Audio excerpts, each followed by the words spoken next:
Welcome to today's Explainer. We're diving into something really massive today, the rise and fall of the British Empire. It's wild to think about. For centuries, Britain was just this restless little island, constantly getting invaded and reshaped.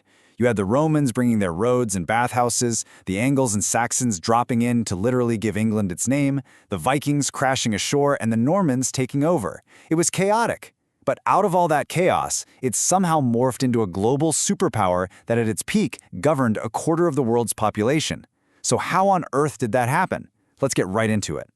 So here's the core question we need to ask. Could a small, fractured island turn itself into an empire? Well, first, England had to prove it could actually hold its own on the world stage. And in 1588, they defeated the massive Spanish Armada. That was a huge confidence booster. It gave them this swagger, proving they could command the seas and setting up a global naval highway. Then, jump to 1707, the Act of Union. Boom! Suddenly, this fractured landmass is the officially United Kingdom of Great Britain. Once they sorted out their internal unification, their mindset shifted completely. It was kind of like, hey, if we can unite this island, why not build something bigger? And that ambition sparked an unprecedented outward expansion. So we can look at this in stages, starting here with Section 1, Forging a United Island, the Spark of Ambition. Which pulls us right into Section 2.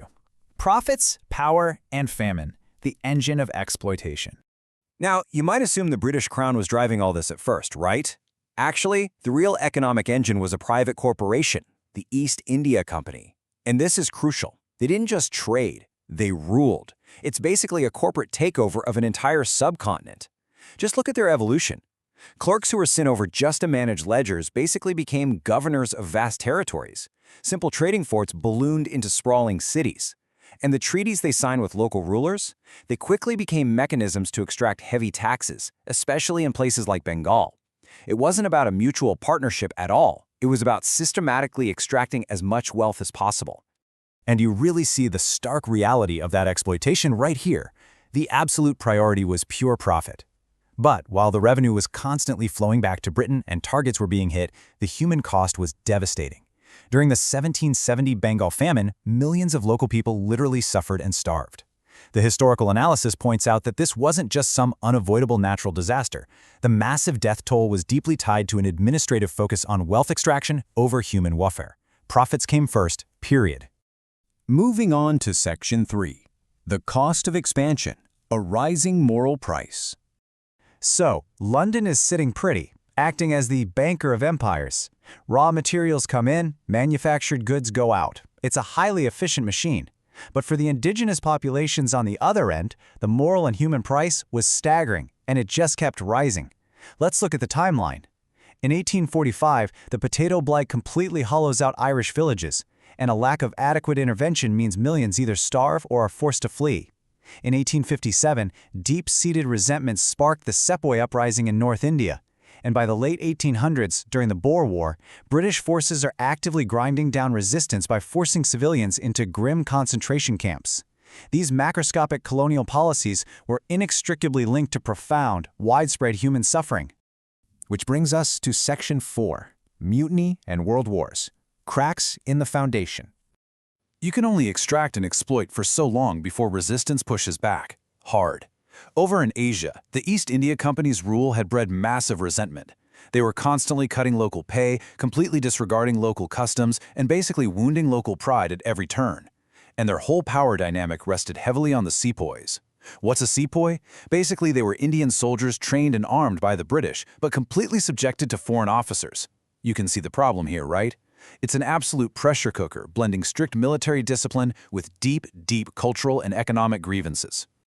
And here is what finally blew the lid off that pressure cooker. The British introduced new rifle cartridges, but a rumor spread that they were greased with animal fat, specifically cow and pig fat. For Hindu and Muslim sepoys, this was deeply offensive. This specific disregard for local religious customs was the absolute last straw. It ignited a vast uprising across North India.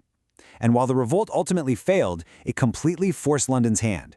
The British government ended the East India Company's corporate rule for good and transferred control of India directly to the crown, with Queen Victoria taking the title of Empress of India.